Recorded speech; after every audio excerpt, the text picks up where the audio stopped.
बिस्मिल्लाहिर्रहमानिर्रहीम। अस्सलाम वालेकुम नाजरीन, फैक्ट जियो चौधरी में खुश आमदीद। नाजरीन, आज की वीडियो में हम फ़िरौन और उसकी बीवी आसिया के बारे में बात करेंगे। वीडियो की तफसील में जाने से पहले आपसे गुजारिश है हमारे चैनल को सब्सक्राइब कर लें और बेल आइकन को ज़रूर दबा दें ताकि हर आने वाली वीडियो आप तक पहुँच सके। नाजरीन, नस्ब व तारीख मशहूर कौल के मुताबिक हज़रत सैयदा आसिया बादशाह मिस्र रेहान बिन वलीद की औलाद में से थी। आपका नस्ब कुछ यूं है: आसिया bint मुजाम bint Ubaid bint Rehan bint Waleed. ये रेहान बिन वलीद वही हैं जो हज़रत सैयदना यूसुफ अलैहिस्सलाम के ज़माने में बादशाह मिस्र थे और आप अलैहिस्सलाम पर ईमान ले आए थे। नाज़रीन, हज़रत सैयदना आसिया मिस्र के इंतहाई जालिम और जाबिर बादशाह फ़िरौन की बीवी थी। बादशाह वक्त की बीवी होने के सबब आपके पास माल और दौलत की कसरत थी, लेकिन इसके बावजूद आप गरूर और तकब्बुर का शिकार नहीं थी, बल्कि आपका दिल गरीबों की मोहब्बत से सरशार और इन पर शफकत और मेहरबानी के जज्बे से मामूर था। नाज़रीन, आप दिल खोल कर इन पर सदका और खैरात किया करती और इसी वजह से आप यानी मस्कीनों की माँ पनागाह खा गया। नाज़रीन, फ़िरौन चूंकि लोगों के साथ बहुत जालिमाना सलूक किया करता था, इसलिए आप इससे सख्त बेजार थीं। फ़िरौन से आपका निकाह भी रग़बत नहीं हुआ था, बल्कि आप और आपके वालिद दोनों इसे नापसंद करते थे। नाज़रीन, फ़िरौन ने बादशाहत के ज़ोर पर जबरन आपसे निकाह किया था, लेकिन अल्लाह पाक ने आपको इससे महफूज रखा और वो आपके करीब आने पर कादिर ना हुआ, इसलिए आपकी कोई औलाद नहीं थी। और जो बाज़ रिवायात में फ़िरौन की एक बेटी का जिक्र मिलता है, मुमकिन है ये बेटी किसी दूसरे से लेकर पाली गई हो। नाज़रीन, हज़रत सैयदना आयशा रज़ी अल्लाह सलाम की वालिदा ने फ़िरौन के सिपाहियों के डर से आप अलैहिस्सलातु वस्सलाम को एक संदूक में रख कर दरिया में डाल दिया। दरिया से एक नहर फ़िरौन के माल के पास से बहती थी। ये संदूक बहता हुआ इस नहर में चला गया। नाज़रीन, फ़िरौन ने हुक्म दिया कि इसे माल में लाकर खोला जाए। जब संदूक खोला गया तो इसे एक खूबसूरत बच्चा निकला। कितबी ज़ुबान में पानी को मुंह और दरख्त को सी कहते हैं। यह संदूक पानी और दरख्तों के दरमियान पाया गया था। नाज़रीन, इस वजह से हज़रत बीबी आसिया ने आपका नाम मूसा रखा। हज़रत सैयदना मूसा अलैहिस्सलाम बचपन में जब हज़रत सैयदना आसिया की गोद में आए तो आपने हज़रत मूसा अलैहिस्सलाम के चेहरे में नूर नबूवत देखकर इन्हें अपना बेटा बना लिया और फ़िरौन से जो कहा उसे कुरान पाक में यूं बयान किया गया: ये बच्चा मेरी और तेरी आंखों की ठंडक है, इसे कत्ल ना करो। नाज़रीन, इस बदबख्त फ़िरौन ने कहा, इसे तुम रख लो, मुझे इसकी कोई हाजत नहीं।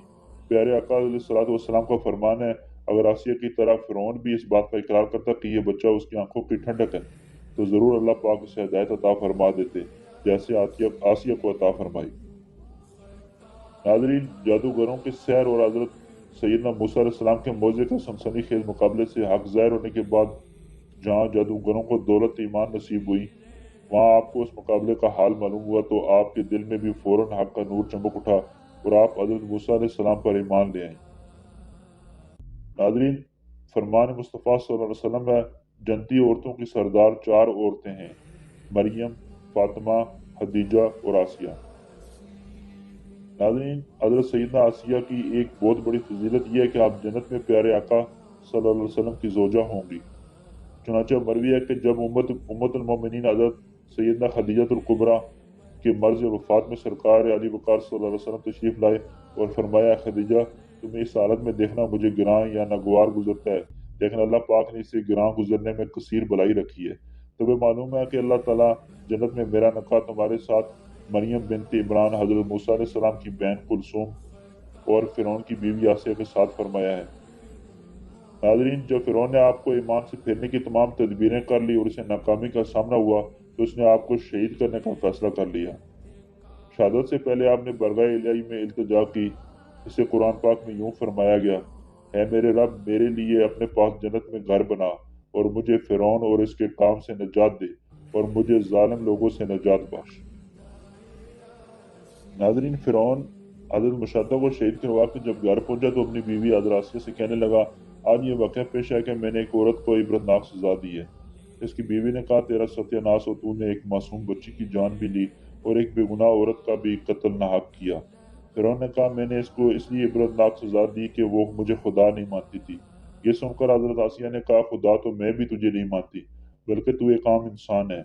جب فرعون نے یہ سنا تو حیران رہ گیا کیونکہ اسے حضرت آسیہ سے بہت محبت تھی۔ حضرت آسیہ کو اللہ تعالیٰ نے بڑا حسن و جمال عطا کیا تھا، اسی وجہ سے وہ اس سے بڑی محبت کرتا تھا۔ چنانچہ فرعون کہنے لگا تم کیسی باتیں کر رہی ہو؟ وہ کہنے لگی میں بالکل ٹھیک کہہ رہی ہوں کہ تو جھوٹا ہے، پروردگار تو وہی ہے جس کا پیغام لے کر حضرت موسیٰ علیہ السلام تشریف لائے۔ ناظرین فرعون نے یہ بات تو اس سے بہت غصہ آیا، لہٰذا کہنے لگا میں تمہارا بھی وہی اشر کروں گا جو میں نے مشاطہ کا کروایا ہے۔ ناظرین وہ کہنے لگی تو جو چاہتا ہے کر لے، میرے ساتھ میرا پروردگار ہے، اب میں نے فیصلہ کر لیا ہے کہ میں اپنے پروردگار کو نہیں چھوڑ سکتی، البتہ تیری ہر چیز کو لات مار سکتی ہوں۔ ناظرین جب اس نے یہ باتیں سنی تو پھر دربار میں آیا۔ اب پھر اس نے لوگوں کو بلوایا اور کہنے لگا دیکھو یہ کتنی بڑی سازش ہو گئی کہ موسیٰ علیہ السلام نے بھی میری بیوی کو بھی بہکا لیا ہے۔ آج میں اس عورت کو یا تو مار ڈالوں گا یا پھر اپنی بات سے ہٹ جائے گی۔ چنانچہ اس نے اپنی بیوی کو گرفتار کروا کر دربار میں بلوایا۔ وہ تو ملکہ تھی اور اس کے اشارے پر نوکر چاکر بھاگ کر کام کرتے تھے، لوگ احترام کی وجہ سے اس کی طرف آنکھ اٹھا کر بھی نہیں دیکھتے تھے۔ آج وہ فرعون کے دربار میں ملزمہ بن کر کھڑی ہے۔ ناظرین فرعون نے اسے کہا کہ تو اتنے عالیشان محل میں رہتی ہے، اتنی نعمتوں میں پلی ہے، میں تجھے اپنے محبوب بنائے ہوئے ہیں، تجھے اب محل کی ناز و نعمت والی زندگی سے محروم ہونا پڑے گا، بہتر ہے تو اب بھی باز آ جاؤ اور مجھے اللہ مان لے۔ وہ کہنے لگی اب میں نے ایمان قبول کر لیا ہے، لہٰذا میں اپنی بات سے پیچھے نہیں ہٹ سکتی۔ چنانچہ فرعون نے فیصلہ کر لیا کہ میں اسے بھی سزا دوں گا۔ ناظرین فرعون نے سب سے پہلے سزا کے طور پر اسے رسوا کرنے کا فیصلہ کیا۔ چنانچہ اس نے کہا کہ سب سے پہلے اس عورت کے جسم سے لباس اتار دیا جائے۔ ناظرین فرعون نے اس کے جسم سے لباس اتروا دیا، وہ ڈٹی رہیں۔ فرعون نے کہا اچھا اگر اب بھی نہیں مانتی تو میں تجھے اور طرح کا عذاب دوں گا۔ چنانچہ فرعون نے کہا کہ اس کا منہ میرے محل کی طرف کر کے لٹکا دو، بلکہ آخری وقت بھی نگاہیں اس کی میرے مال پر لگی رہیں اور اس کے ذہن میں یہ بات رہے کہ میں ان نعمتوں کو ٹھکرا کر ذلیل و خوار ہو رہی ہوں۔ ناظرین لہٰذا اسے فرعون کے حکم کے مطابق لٹکا دیا گیا۔ اس کے ہاتھوں اور پاؤں میں لوہے کی کیلیں گاڑ دی گئیں تاکہ ہل نہ سکے۔ اس کے بعد فرعون نے لوگوں کو بلا کر کہا کہ اس کے جسم سے کھال جدا کرنا شروع کر دو۔ ناظرین اس طرح اس کے جسم سے کھال اتار دی گئی۔ اللہ کی شان دیکھیے کہ وہ اب تک زندہ تھی مگر جسم زخم بن چکا تھا۔